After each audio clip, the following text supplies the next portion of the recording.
प्रणालीसह ऊर्जा म्हणून पुनर्जन्म। अध्याय 16 परजीवी। Chapter 16 parasite. फ्रेयाने ताबडतोब प्रतिक्रिया दिली आणि तिची तलवार स्वतःच्या आणि राक्षसाच्या फॅंग्समध्ये ठेवली। त्याला अडवून तिला काही पावले मागे पाठवण्यात आले। राक्षस पुन्हा एकदा मागे धावला। फ्रेयाने यावेळी तसे होऊ दिले नाही। तिने स्वतःला गती देण्यासाठी एक विचित्र तंत्र वापरले आणि राक्षसाच्या मागे लागली। अचानक तिने तिची दोन बोटे एकत्र आणली आणि ती पिवळ्या प्रकाशाने उजळू लागली। तिने मग तलवारीच्या पन्हाळ्याने वार केले आणि संपूर्ण तलवार पिवळी केली।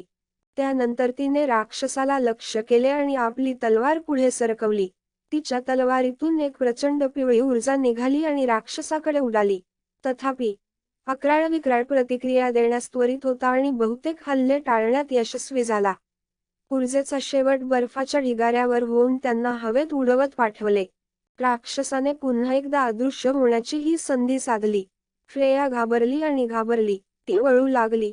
तिच्या खांद्यावर नजर टाकून ती राक्षस शोधू शकते का ते पाहू लागली।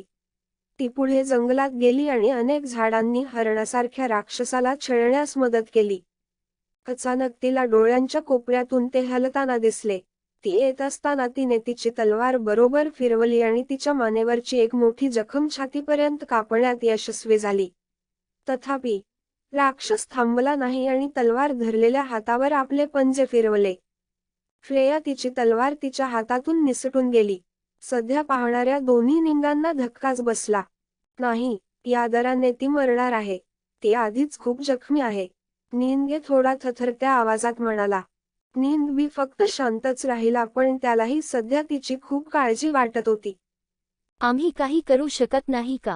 निंगे ओरडू लागला। नाही, आपण सर्वात जास्त करू शकतो दुसरा आवाज करणे, पण मला वाटत नाही की आता मदत होईल। निंग देखी स्वरात म्हणाला। निंगांपैकी दोघांनाही ते इतके दिवस सोबत असलेल्या मुलीला मृत पाहायचे नव्हते। कदाचित त्यांच्या वाढलेल्या भावनांमुळे त्यांना असे वाटू लागले, किंवा ते फक्त सामान्य मानव होते ज्यांना दुसऱ्या मानवाचा मृत्यू व्हावा असे वाटत नव्हते। कोणत्याही प्रकारे फ्रेयाने या लढाईतून जिवंत बाहेर पडावे अशी त्यांची इच्छा होती। तथापि त्या क्षणी त्याची शक्यता अधिक गडद दिसत होती। सुदैवाने राक्षस देखील आता खूप जखमी झाला होता। त्यामुळे तो देखील खरोखरच जोरदार श्वास घेत होता आणि त्याचे रक्त सर्व बर्फावरून टपकत होते, ज्यामुळे आधीच लाल रंग दुसऱ्या सावलीने गडद झाला होता। अक्राळविक्राळ फ्रेयाकडे अंतिम लंगसाठी गेला, ज्याच्याकडे आता शस्त्र नव्हते। निराशेच्या क्षणी फ्रेयाने तिच्याकडे असलेली म्यान घेतली आणि ती तलवार म्हणून वापरली। तिने त्याचा वापर त्याच्या मानेवरील उघड्या जखमेतून थेट राक्षसाच्या जखमेवर टोचण्यासाठी केला। राक्षसाने मोठा वेदनादायक आवाज केला।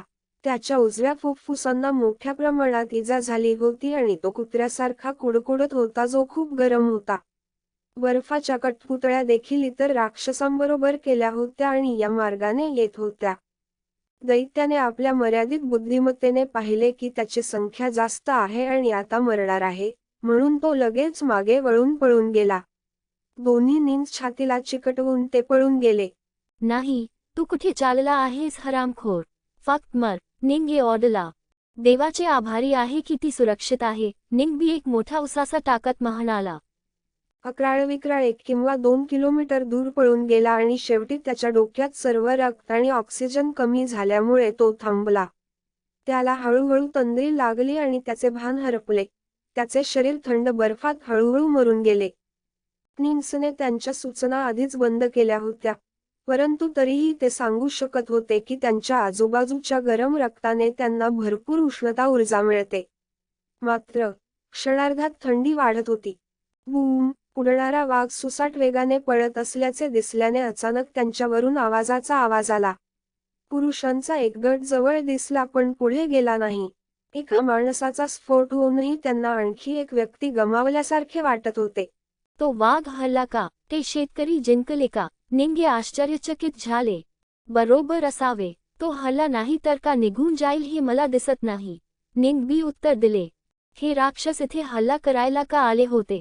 त्या वाघाने हे सर्व आयोजित केले होते का? हे सर्व प्राणी संयोगाने बुद्धिमान आहेत का? निंगे आश्चर्यचकित झाले। ते वढ्यात जवळून पावलांचा आवाज येऊ लागला।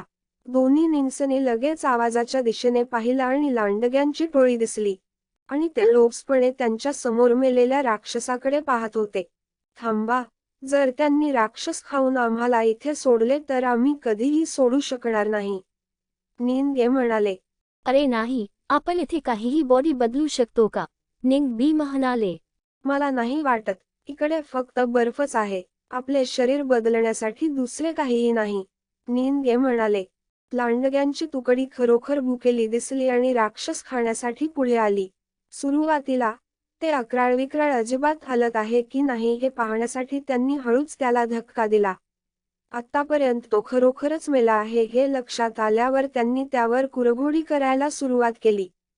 चावल्यानंतर चाव्याद्वारे ते हळूहळू राक्षसाचे मांस फाडून टाकतात आणि काही मिनिटात हाडांशिवाय काहीही उरले नाही.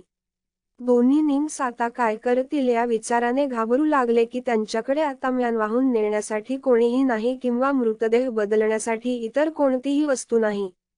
मनसोक्त जेवण झाल्यावर एक लांडगा मोठ्या आवाजात ओरडू लागला. बाकीचे लांडगे त्याच्या मागे गेले आणि जोरात ओरडले.